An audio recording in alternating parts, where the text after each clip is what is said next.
Paano kung ang isang base militar na punong-puno ng depensa ay mawasak ng walang kahit isang babala? Ganap na 4:41 minuto ng madaling araw, 25 metro lamang mula sa baybayin ng Crimea, isang maliit na unmanned surface vessel ang mabilis na humahati sa tubig. May haba lamang itong 5.5 metro at mababa ang pwesto sa tubig. Ang pintura nito ay matte gray para madaling humalo sa hamog bago magbukang liwayway. Walang navigation lights, walang radio transmissions, at walang radar pings. Mabagsik ang kondisyon ng dagat. Ang mga alon ay umaabot sa halos 1.8 metro, humahampas sa bow ng may sapat na lakas para sirain ang anumang exposed electronics. Ngunit sa loob ng vessel, lahat ay selyado, balanse, at kalkulado. Gumagalaw ang craft gamit ang inertial navigation lamang.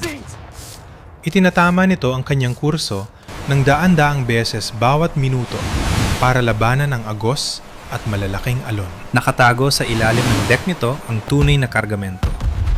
3 fiber optic FPV drones ang nakalock sa pwesto. Bawat isa ay konektado ng manipis na glass cables na umaabot ng mahigit 10 kilometro pabalik sa operator. Walang radyo, walang satellite uplink. Tanging liwanag lang na dumadaloy sa glass cable sa napakabilis na bilis. Bawat drone ay may dalang 4 na kilo na shaped charge. Sapat na ito para maparalisa ang mga armored systems na mas mahal pa kaysa sa drone mismo. 10 minuto bago nito, pinutol na ng operator na nasa daan-daang kilometro ang layo ang lahat ng wireless links. Mula sa sandaling yon, wala nang abort button at wala nang second chance. Kung makikita ang vessel ngayon, hindi ito tatakas. Hindi nito kaya. Ang misyon ay nasa point of no return na. Sa baybayin ng Crimea, binabantayan ng mga Russian sentries ang abot tanaw. Ang kanilang mga radar ay nag-i-scan para sa mga aircraft, missiles, at fast attack boats. Hindi sila naghahanap ng isang anino na sumasabay sa ritmo ng mga alon. Ganap na 4:44 ng madaling araw, narating ng unmanned vessel ang huling pre-launch waypoint nito. Ang atake ay hindi na lamang papalapit. Ito ay nasa loob na ng perimeter. Kung ikaw ang responsable sa pagtatanggol sa baybaying ito, malalaman mo kaya na narito na ang banta bago maging huli ang lahat. 4:46 ng madaling araw, huminto ang unmanned vessel sa itinakdang posisyon nito. Bumukas ang deck. Sa loob ng ilang segundo, sunod-sunod na lumipad ang 3 FPV drones. Umakyat ang mga ito sa 40 hanggang 50 metro at bumilis ng mahigit 100 at 40 kilometro bawat oras. Ang kanilang galaw ay eksakto, praktisado, at tahimik pagkatapos ng unang bugso ng lipad. Hindi ito pagsasanay. Ito na ang actual na strike. Huli na nang mag-react ang Russian coastal defenses, ngunit naging agresibo sila. Umilaw ang mga radar screen dahil sa mga low-altitude contacts. Isang short-range air defense unit ang nag-lock on at nagpaputok. Isang missile ang humarang sa unang drone sa gitna ng ere at winasak ito. Isang target ang nawala. Agad na sumunod ang electronic warfare. Nag-activate ang mga jammers sa loob ng 20 kilometro na sektor. Pinuno nito ang ere ng interference na sapat na malakas para putulin ang satellite links at radio control systems. Sa normal na kondisyon, ang mga natitirang drone ay babagsak sa lupa sa loob ng ilang segundo. Ngunit nagpatuloy ang mga drone sa kanilang target ng walang sagabal dahil ang kanilang control signals ay wala sa ere. Ang mga signal ay dumadaloy sa fiber optic cables, nagdadala ng malinaw na video pabalik sa mga operator. 2 drone ang naghiwalay ng malayo, dahilan para mapilitan ang mga defensive radar na mag-track sa magkakaibang direksyon. Ang ikatlo ay bumaba ng husto, halos dumidikit na sa lupa. Habang nahihirapan ang fire control systems na itama ang kanilang target, narating ng low-flying zone ang layunin nito. Tinamaan nito ang isang critical na sensor node. Hindi winasak ng impact ang buong site. Ngunit may mas malala itong ginawa. Pagdating ng alas 4:56 ng madaling araw, ang lokal na defense network ay hindi na nakakapag-track ng mga target. Nanghuhula na lamang ito. Ang mga missiles, baril at jammers ay buo pa. Ngunit kung walang maasang sensors, halos wala na itong silbi. Akala ng mga defenders ay tapos na ang pinakamalalang bahagi. Ngunit alas 5:06 ng madaling araw, habang bulag ang mga coastal sensors at putol ang command links, mas bumaba pa ang natitirang UAV. Bumaba ito ng mas mababa sa 10 metro, umiiwas sa mga crane, radar towers at mga nakasalansa na container.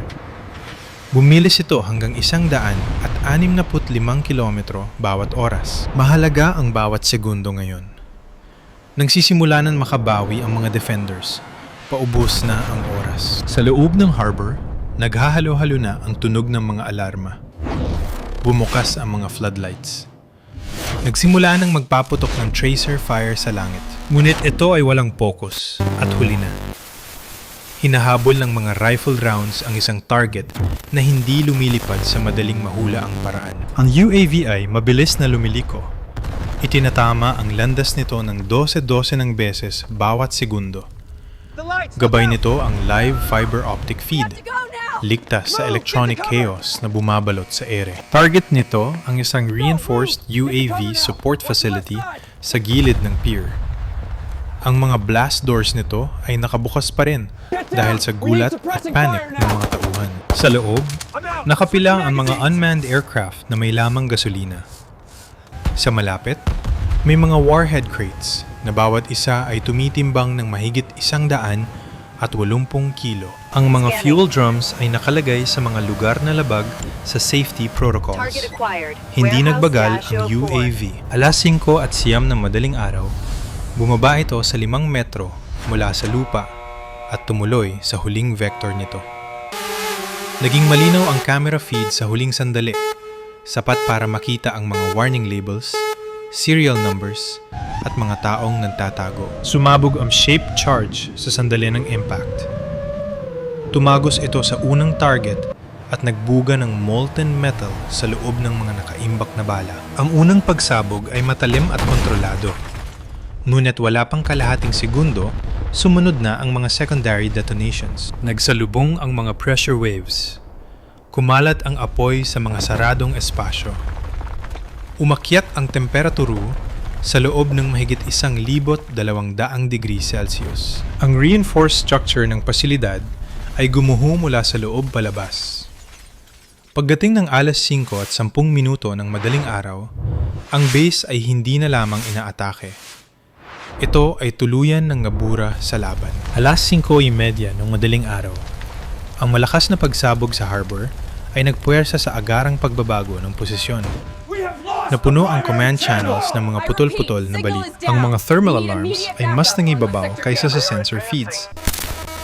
Ang dapat sana ay malinaw na sitwasyon ay naging magulo at puno ng hiwa-hiwalay na datos. Sa loob ng ilang segundo, iisa ang naging konklusyon ng mga Russian commanders. Ang strike na ito ay nangailangan ng isang malapit na launch platform at kailangan itong mahanap bago lumala ang sitwasyon. Mabilis ang naging tugon. Isang fast reaction patrol craft na may bigat na halos 70 tons ang mabilis na umalis sa pagkakamuring nito. Bumilis ito ng mahigit 55 kilometro bawat oras. Hinahati ng bow nito ang tubig habang ang mga searchlights ay nag-scan sa ibabaw ng dagat. Ang mga heavy machine guns ay nakahanda. Pilit na hinahanap ang anumang nagtatago sa ilalim ng mga alon. Ngunit wala silang malakon. Ang unmanned surface vessel ay hindi pwedeng umatras. Ang kanyang fiber optic lines ay nakaladlag pa rin. Umaabot ng ilang kilometro pabalik sa operator. Anumang bigla ang galaw ay maaring makaputol sa kontrol nito. Sa isang maikling sandali, naging vulnerable ito. Isang desisyon ang ginawa. Ang huling natitirang UAV ay inutusan sa bagong target. Ang drone ay mabilis na bumulusok patungo sa patrol craft sa bilis na mahigit 140 kilometro bawat oras. Bumaba ito sa gitna ng mga tracer fire. Huli na nang makatutok ang mga gunners. Masyadong maliit, masyadong mabilis, at masyadong malapit ang target. Ganap na alas 5 at 21 minuto ng madaling araw, tumama ang UAV sa forward command section. Eksakto ang naging pagsabog. Ang shock pressure ay pumasok sa bridge, dahilan para mawalan ng malay ang mga crew at masira ang mga sistema. Namantay ang mga display. Nag-lock ang steering. Ang vessel ay biglang lumiko pabalik. Umaandar pa ang makina, ngunit wala nang nagkokontrol. Ang pasukan ng harbor ay naiwang walang bantay. Dahil sa galit, nag-utos ang higher command ng mas malakas na resback. Nagpakawala sila ng mga long-range strike assets sa mga tinatayang launch coordinates na luma na ng ilang minuto. Dumating ang mga armas ng may matinding lakas, ngunit wala silang natagpuan. Ang counterattack ay gumastos ng milyon-milyon sa kagamitan, ngunit hindi pa rin naibabalik ang kontrol. Alas 5:22 minuto ng madaling araw. Ang sumunod ay hindi katahimikan, kundi kawalan ng balanse. Sa loob ng harbor complex, may kuryente pa rin ang mga sistema, nakakabit pa rin ang mga armas, at naroon pa rin ang mga tauhan. Ngunit wala nang gumagana ng tama. Hindi binura ng strike ang base sa mapa, ngunit may mas nakakabulabog itong ginawa. Inalis nito ang koordinasyon sa buong pasilidad. Otomatikong nag-trigger ang mga emergency protocols. Ang fire suppression systems ay nag-flood sa maraming sektor ng sabay-sabay. Napilitan ng mga crew na lumikas sa mga lugar na hindi naman dapat sabay-sabay na iniiwan. Nag-overload ang mga secondary circuits dahil sa power rerouting. Ang internal communications ay may delay na 20 hanggang 30 segundo, isang napakahabang oras sa gitna ng krisis. Naglalabas ng mga utos, nababawiin din, at kalaunan ay kakanselahin. Ang nawasak na UAV facility ay hindi lamang imbakan. Ito ay isang hub. Bago ang strike, ang base ay kayang magsuporta ng 12-12 ng unmanned sorties bawat araw. Ngayon, ang operasyong iyon ay tuluyan ng huminto. Limitado ang access sa gasolina. Ang paghawak sa mga warheads ay itinigil muna. Ang mga maintenance crews ay hindi makapasok dahil sa mga safety interlocks na hindi ma-reset ng walang full diagnostics. Sa dagat, hindi rin maganda ang sitwasyon. Ang sirang patrol craft ay nakalutang malapit sa pasukan ng harbor, dahilan para huminto ang daloy ng trapiko. Ang mga maliliit na vessel ay nakatigil lang, hindi sigurado kung tapos na ang banta o lumipat lang ng pwesto. May radar coverage pa rin sa papel, ngunit kung walang synchronized sensors, ang data ay kulang-kulang at hindi tugma. Ang bawat layer ng depensa ay naroon pa rin, ngunit wala na silang tiwala sa isa't isa. Alas 5:24 na madaling araw, ginawa ng command ang tanging opsyon, operational pause. Lahat ng paalis na galaw ay itinigil. Ang mga papasok na assets ay iniba ang ruta. Ang base ay lumipat mula sa depensa patungo sa damage assessment. Ang unmanned surface vessel ay wala na sa area. Humalo na itong muli sa ingay ng mga sibilyang barko sa dagat. Tapos na ang misyon nito. Ang halaga ng strike na ito ay hindi lamang nasusukat sa nasirang kagamitan. Nasusukat ito sa nawalang oras, sa nawalang tiwala, at sa isang kuta na nakatayo pa rin, ngunit hindi na gumagana bilang isa. Alas 5:26 ng madaling araw, habang numinipis ang usok sa harbor, doon pa lang nakikita ang tunay na pinsala. Sa papel, umiral pa rin ang base. Ang mga runways ay buo pa. Ang mga defensive vehicles ay nakaparada kung saan sila dapat naroon ayon sa doktrina. Higit sa 70% ng pisikal na infrastruktura ay hindi naman talaga nasira. Ngunit sa mata ng command, iba ang kwento. Sa loob ng wala pang 20 minuto, ang isang pasilidad na binuo para magkaroon ng kontrol sa daan-daang kilometro ay nawalan ng kakayahang protektahan ang sarili nito. Ang assessment ay malungkot. Ang UAV operations ay tinigil muna ng walang takdang panahon. Hindi makuha ang fuel reserves nang hindi sinasapalaran ang susunod pang pagsabog. Ang paghawak sa mga bala ay itinigil din habang naghihintay ng structural inspections na aabutin ng ilang araw. Ang dating forward operating hub na kayang mag-supply ng 24 sa 7 na unmanned patrols ay naging tagamasid na lamang. Ang epekto sa isip ng mga tao ay mas mabilis kumalat kaysa sa pinsala mismo. Ang mga crew sa mga checkpoints ay bakas ang pag-aalinlangan. Ang mga radar operators ay nagdududa sa bawat nakikita nila sa screen. Ang mga opisyal ay naguutos ng manual overrides na salungat sa mga automated systems. Ang defensive doctrine ay nawasak, hindi dahil sa mas malakas na puwersa, kundi dahil sa kawalang katiyakan. Sa labas ng harbor, ramdam ang epekto. Ang galaw ng mga barko sa baybayin ay bumagal ng husto. Ang mga barko ay lumalayo na sa pampang, dahilan para humaba ang supply routes at response times. Ang mga patrol patterns ay binago agad, pinalawak ang coverage ng 30 hanggang 40%, ngunit mas mababa ang kumpiyansa kaysa dati. Ang fleet ay nakalutang pa rin, ngunit hindi na sila komportable malapit sa pampang. At dito na pumasok ang katotohanan ng gastos. Tinatayang nga sa mahigit $120 milyong ang pinsala ng strike na ito. Hindi lang sa kung ano ang direktang nawasak, kundi sa mga bagay na hindi na magamit na yun. Sa kabilang banda, ang attacking system, isang unmanned surface vessel at ilang UAVs, ay maliit na bahagi lamang ng halagang iyon. Malamang ay mas mababa pa sa $300,000 ang kabuuang gastos nito. Ang imbalance o hindi pagkakatugma ng gastos ay hindi pwedeng baliwalain. Hindi ito ginawa para sa makop ng teritoryo. Ginawa ito para wasakin ng mga dating paniniwala, para ipakita na ang mga layered defenses, mahal na sensors, at mabigat na firepower ay walang saysay kung malulusutan sila ng mga sistemang hindi sumusunod sa lumang patakaran. 5:28 ng madaling araw, nagsimulang magbago ang command doctrine. Nag-utos ng mga emergency reviews. Binago ang mga defensive postures. May mga tanong na lumitaw na hindi agad masagot. Kung ang harbor na ito ay vulnerable, ano pang iba? Natapos ang strike ng walang habulan, walang follow-up na tira, at walang nakikitang kaaway na pwedeng ituro. Ang natira ay isang strategic void, at ang realisasyon na sa modernong giyera, ang kaligtasan ay hindi na isang lugar. Isa na itong kondisyon na pwedeng mawala sa loob ng ilang minuto. Sa oras na sumikat na ang araw sa Black Sea, mukhang kalmado na muli ang battlefield. Nawala na ang usok. Tumigil na ang mga alarm.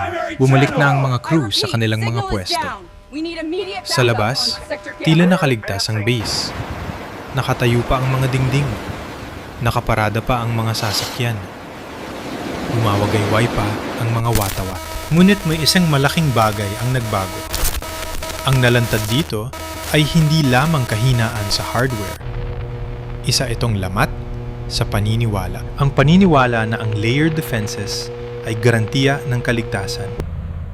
Ang paniniwala na ang mahal na kagamitan ay katumbas ng dominasyon. Ang paniniwala na ang kontrol ay pwedeng mabili at mapanatili habang buhay. Ang strike na ito ay hindi umasa sa dami ng puwersa. Umasa ito sa timing, asymmetry, at precision. Isang sistema na nagkakahalaga ng daan-daang libo ang nagparalisa sa infrastruktura na nagkakahalaga ng mahigit 100 milyon. Hindi sa pamamagitan ng pagdurog sa lahat ng nakikita, kundi sa pag-target sa lohika na nagpapatakbo rito. Ang sensors bago ang shooters, ang koordinasyon bago ang gulo, at ang kumpiyansa bago ang pagbagsak. Iyan ang leksyon na mananatili kahit tapos na ang damage assessment.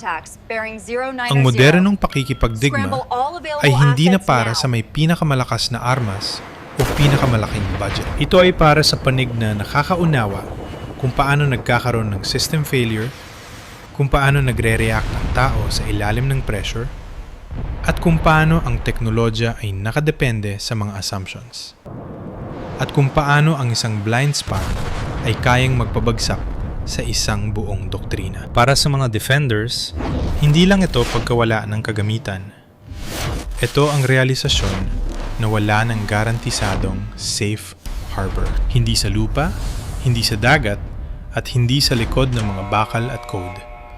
Kaya ngayon, ang tanong ay para sa iyo. Kung ang maliliit at adaptive na sistema ay kayang lumusot sa mga depensang binuo para sa lumang panahon, ano na ang hitsura ng battlefield sa hinaharap? Ang mga fleets at fortresses ba ay sapat na mabilis mag-evolve? O nagiging mahal na target na lamang sila na naghihintay masubukan? Ipaalam mo sa akin ang iyong iniisip sa comments. Kung mahalaga sa iyo ang ganitong uri ng analysis, i-consider ang pag-subscribe at i-share ang kwentong ito sa mga naniniwala pa rin na ang modernong gyera ay nadadaan sa laki lamang. Dahil ang susunod na strike ay tiyak na hindi na magiging katulad nito.